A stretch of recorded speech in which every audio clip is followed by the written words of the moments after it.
Otra vez es tiempo de ir a la montaña, a buscar una cueva para hibernar.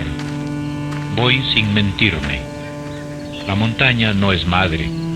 Sus cuevas son como huevos vacíos donde recojo mi carne y olvido.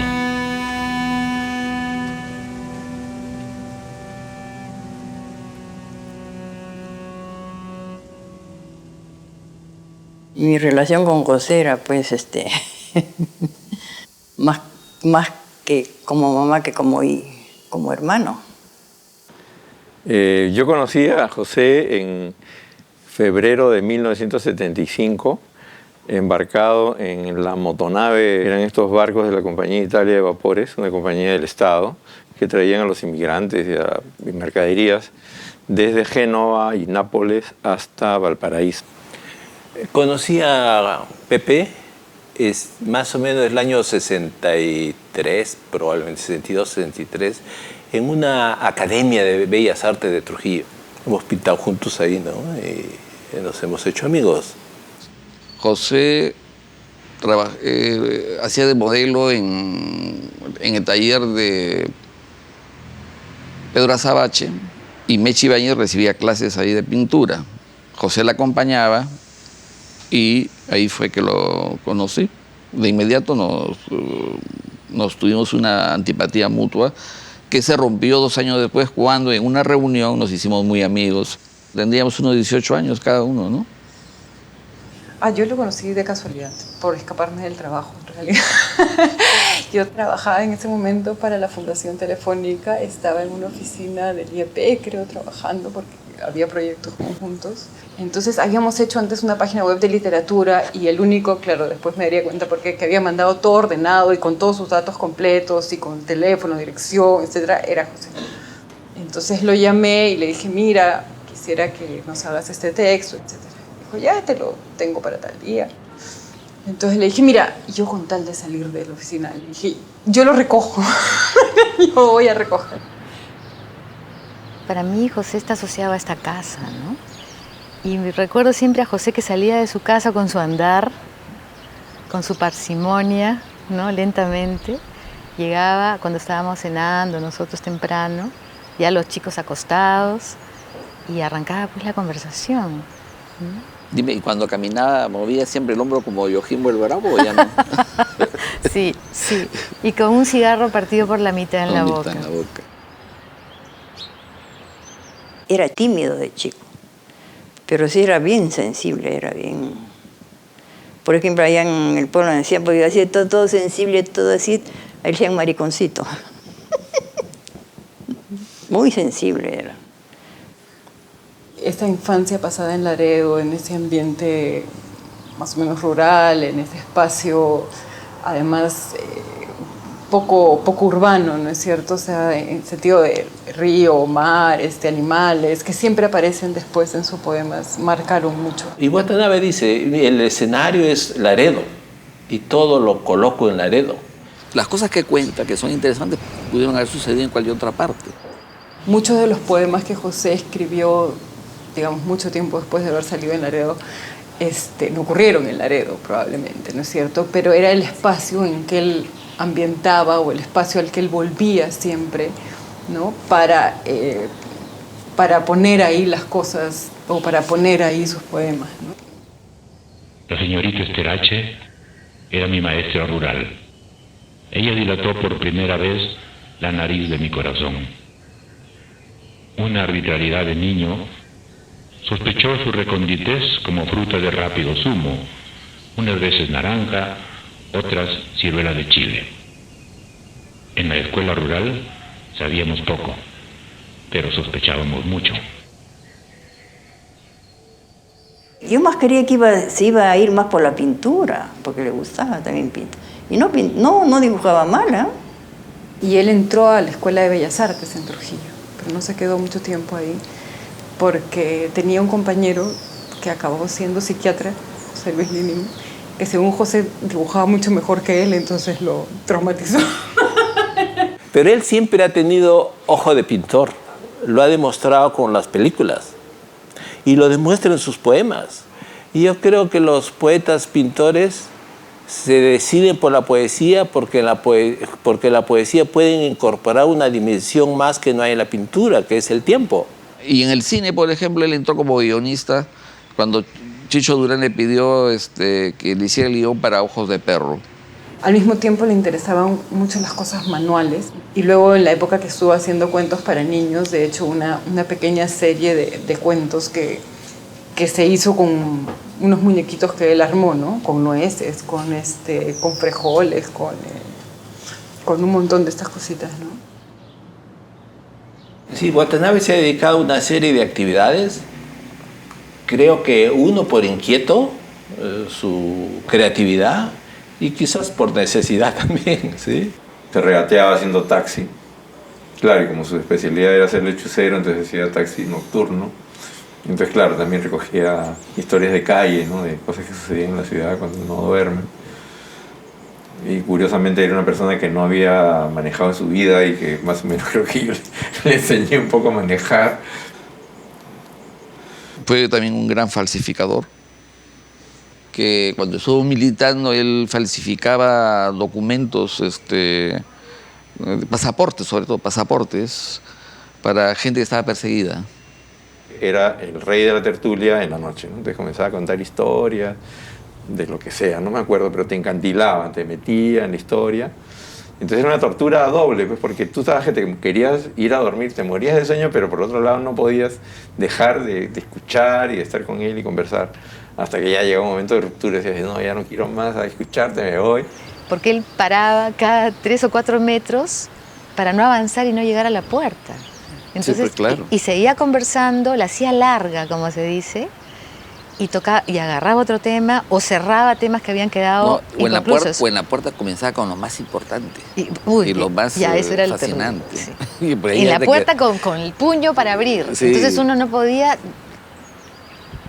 Y era media hora más. Media hora más. Ucha, cómo le gustaba conversar. Por fuera, amanecía conversando. Y hacía con los amigos antes, amanecía así conversando. Porque ninguna de sus mujeres lo aguantaba. Brenda se quejaba. Fregado vivir con lechuza, me dijo una vez. Lechuza, me dice, la noche lo hace de día y el día lo hace de noche. Estos anónimos que fueron rezados, celebrados, contemplados con infinita devoción, son ahora mis santos. Aquí soy el único fiel y el prelado. Ante ellos me arrodillo y rezo con más solidaridad que fe. Esas cosas que le pasaban a Watanabe. Estábamos conversando y de repente una pequeña flor preciosa de jazmín caía lentamente y le caía en el regazo a José.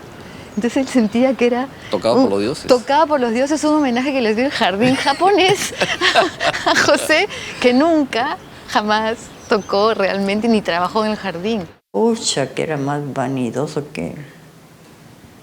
Era bien así, bien creidito, ¿no? Tío, que pues mira, otro hermano lo fregaba. Vanidoso era. Te llamaba y te decía, oye, mira, tal, recibió tal premio y no sé qué. Para mí también era una felicidad, pero había un fondo de orgullo, ¿no? Y por último, de vanidad también, hay que decirlo, ¿no? Y justificada, ¿no? Porque creo que sin vanidad y ese orgullo, él hubiera podido seguir haciendo taxi, ¿no? José no era nada humilde. Yo me acuerdo que él no quiso presentarse al premio del poeta joven, que lo ganó, porque decía, imagínate que yo reciba la mención honrosa, sería algo deshonroso. Los poetas, los escritores encuentran una manera de decir cosas bonitas, y de piropear casi, ¿no? Creo que la poesía es piropear a la vida. Y esos papelitos que te guardaba en el bolsillo, que sacaba de pronto disimuladamente, unos papelitos chiquititos, sacaba su lapicito y empezaba a anotar las ideas que surgían en la conversación. Claro. Y que guardaba. Claro, ¿no? lo guardaba. Y que aparecían después en el poema, ¿no?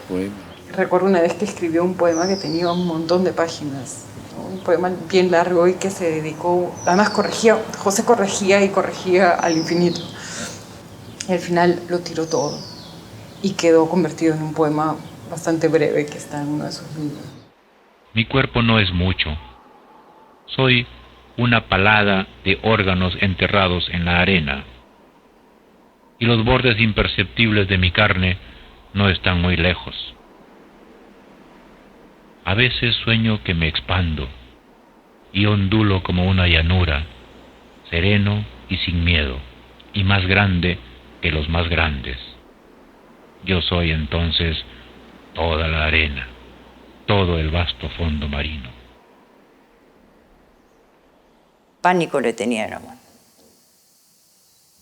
La muerte, enfermedades, no sé.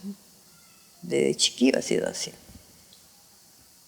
Él había tenido un cáncer de pulmón una vez a un lado, luego otra vez otro cáncer de pulmón al otro lado, ¿no? En ambos pulmones. Y claro, eso supongo que refuerza esta idea también en él, que es muy presente, que es el rechazo a la muerte, es lo más fuerte que hay, ¿no? Así como el apego a la vida lleva consigo el rechazo natural, digamos, a la muerte. Yo estaba en China cuando me enteré. Y cuando me enteré que era cáncer al pulmón, realmente para mí fue horrible, porque pensé que se moría, que perdía a mi amigo y yo estaba lejos, muy lejos, ¿no? Los mismos doctores acá decían, pues, qué raro que con cáncer haya vivido 20 años, cáncer al pulmón todavía. Y el cáncer era agresivo, no era un cáncer así.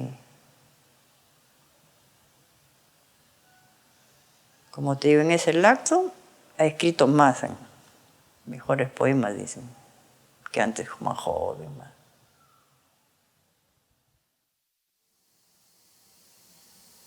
Bueno, últimamente como que ha estado regateándole a la vida. Yo quiero tantos años más, yo quiero tantos años más. ¿Sí? Eso lo decía expresamente. ¿Sí? Porque quiero hacer, lo dice su hermana también, Teresa, ¿no? Es que sus hermanas lo dicen. Yo quería unos 5 años más, unos 10 años más, porque estaba muy fecundo, prolífico. ¿Sí? Los últimos años ha publicado casi seguido. Inclusive me acuerdo que una semana antes que ya para que muera, fue jurado de último concurso de poesía que hizo el peruano japonés. Ahí estuvo el Marco Marto, estuvo él, creo que el Valo también, el Sánchez León. Y él ahí en la cama corregía los poemas. Yo también a veces me sentaba en su cama y le hojeaba los poemas, ¿no? Y le decía, había un poema de un chico, bonito un poema. Y le digo, este poema es bonito. Sí, ¿no? Ah, es bonito, a mí también me gusta. Y Pablo se paró para ir al cuadernillo. Es bonito, lo decía. Creo que él hablaba así, creo que este cojudo va a ganar. El charco refulge y la raíz próxima de un pino se esfuma. Y asimismo y completamente desaparece un conejo blanco que de huida salta al centro del agua fulgurante. Y esperándolo y no viéndolo más, el hombre pregunta, ¿y si la luz lo ha llevado a otro planeta? Y el conejo, ya animal de otra sustancia, corre contento, sin haber padecido rigor de trampa, cuchillo, escopeta, zorro, enfermedad u otro modo de la muerte. Oh Señor, no es de la muerte que quiero huir, sino de sus terribles modos. Porque ya las últimas veces que estaba ahí mal, me decía, cuando se fue la última vez a internarse en neoplásicas, ya el Tere lo iba a estar. Porque Lloras me decía, yo me voy a curar, yo voy a regresar. Ya no vine, esa fue la última vez. Yo creo que nos hemos entendido al punto de que cuando yo le he visto en el cajón, dije, ya sé cómo se siente estar ahí. ¿Sí? A mí me ha quitado el miedo el estar en el cajón. Creo que José fue uno de nosotros, ¿no? Como un mortal con todos sus vicios y sus virtudes, y tuvo unos buenos vicios, digamos.